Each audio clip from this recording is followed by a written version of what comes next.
welcome to This Explainer. Today, we're going to safely guide you through the most notoriously tricky legal distinctions on the Florida real estate exam. If you're prepping for your sales associate license, you already know the material is incredibly dense. But here's the thing, the exam isn't just testing your basic knowledge. It is actively trying to trip you up with very specific deceptive phrasing. So we're going to expose those traps right now so you can walk into test day with absolute confidence. Let's get started. Here is our roadmap for today. We'll be hitting agency traps and duties, puffing versus fraud, void versus voidable, listings and options, and then we'll wrap it all up with a scenario trap quiz. All right, Section 1, agency traps and duties. Who exactly do you represent? Our first trapdoor involves who you represent and just how much legal authority you actually wield in a transaction. It sounds simple, right? But Florida law has a very specific default setting that catches thousands of test takers off guard every single year. The exam absolutely loves to test this specific breakdown of authority. Just remember that you, as a sales associate, act as a general agent to your employing broker. Why? Because you're handling a continuous, ongoing series of business activities for them. Meanwhile, the broker acts as a special agent when they're hired by a seller to do one single specific thing, sell a single property. You really don't want to mix those two up. Now here is pitfall number 1. A lot of folks assume Florida is a fiduciary default state. It is absolutely not. Unless a single agent notice is explicitly signed in writing, you are legally presumed to be a transaction broker. And as a transaction broker, you don't owe fiduciary loyalty or full disclosure. Instead, you're providing a limited form of non-fiduciary representation to the buyer, the seller, or even both of them. This default relationship brings us to a major danger zone. As a transaction broker, you have a strict duty of limited confidentiality. This means you literally cannot convey that a seller will accept a price less than asking, or that a buyer is willing to pay more than the written offer. No way. You also can't disclose a party's motivation for moving. Remember, you're acting as a facilitator here, not a traditional champion for one specific side. Moving right along to Section 2, puffing versus real fraud. Watch your words. Let's see how subjective opinions contrast heavily with illegal deceit and where the state draws the legal lines in the sand. Consider this statement. This home has the most breathtaking sunset view in the entire county. Well, this is a textbook example of puffing. Puffing is completely legal. It's just a subjective exaggeration of a property's aesthetic appeal. Because a word like breathtaking can't be quantified or proven objectively false, it doesn't count as misrepresentation. So the crucial point for the exam is distinguishing that harmless puffing from intentional fraud. Fraud is an intentional, knowing misrepresentation of a material fact, specifically designed to deceive someone who's relying on it. If you lie about the structural entirety of a roof just to push a commission through, that is outright fraud, and it can result in treble damages, literally triple the financial penalty, not to mention the immediate revocation of your real estate license. Smack in the middle of these two extremes, though, is negligent misrepresentation. This happens when you unintentionally but carelessly make a statement of material fact without actually verifying it. For example, say you assure a buyer that the plumbing works perfectly just because it looks okay on the surface, but you haven't actually checked it. You're stepping into a massive trap that carries heavy civil liability and a potential license suspension. Always verify. Okay, on to Section 3, void versus voidable contracts. Let's shift over to the paperwork side of things. Look, just because something is written down and signed doesn't necessarily mean it holds water in a courtroom. A void contract is legally dead on arrival. It cannot be enforced by anyone.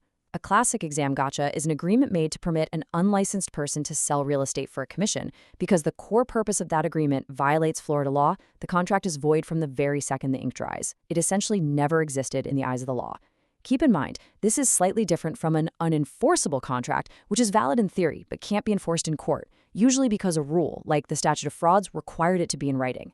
Now, by heavy contrast, a voidable contract, it's actually legally valid until the wronged party decides to pull the plug. A perfect example here is the famous Johnson versus Davis ruling.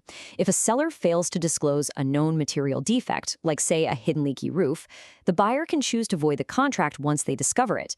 But, and this is key, the contract remains valid up until the buyer actively exercises their right to rescind it. Section 4, listings and option contracts. Let's get into it. Let's keep our momentum going and look at the strict rules governing listing agreements and earnest money. Florida does not play around with the specific elements required to make a listing valid. They strictly mandate 5 elements on any written listing agreement. One of the absolute biggest gotchas on the exam relates to the expiration date.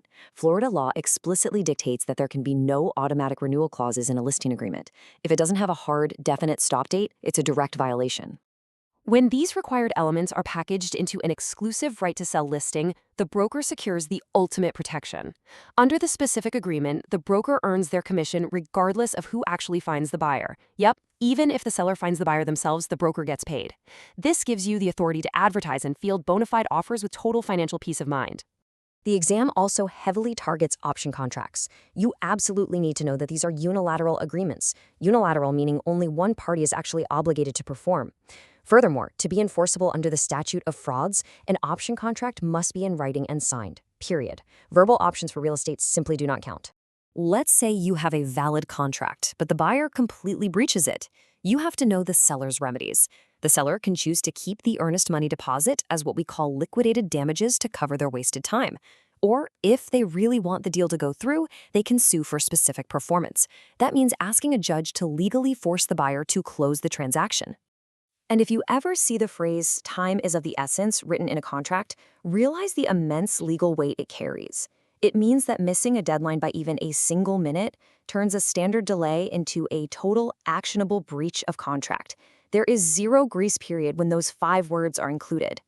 All right, Section 5. Time for our scenario-based trap quiz.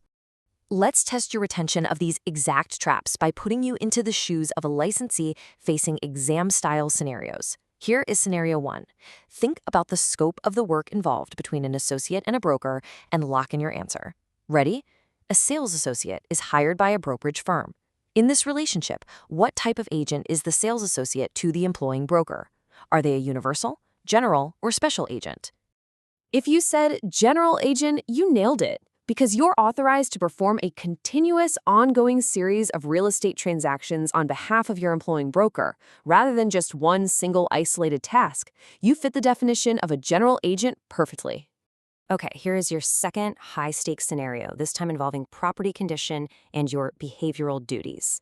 Let's say you know a home's roof is 20 years old, you know for a fact it leaks, but you look the buyer dead in the eye and tell them it's brand new, just to close the deal. What exact legal violation have you just committed? The answer is intentional fraud or fraudulent misrepresentation.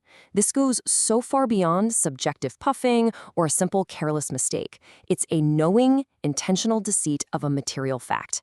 And this is exactly the kind of trap that will cost you your license and open you up to massive civil penalties. Which brings us to our final thought for today. When you finally sit down in that testing center, the questions are going to be explicitly designed to blur these exact lines. So, will you let deceptive phrasing dictate your fate, or will you leverage the clear distinctions from this explainer to confidently control the transaction? Keep reviewing these specific pairs, like void versus voidable and puffing versus fraud, and I promise you, you are going to be absolutely ready. Thanks so much for joining me on this explainer, and best of luck on your exam. You've got this.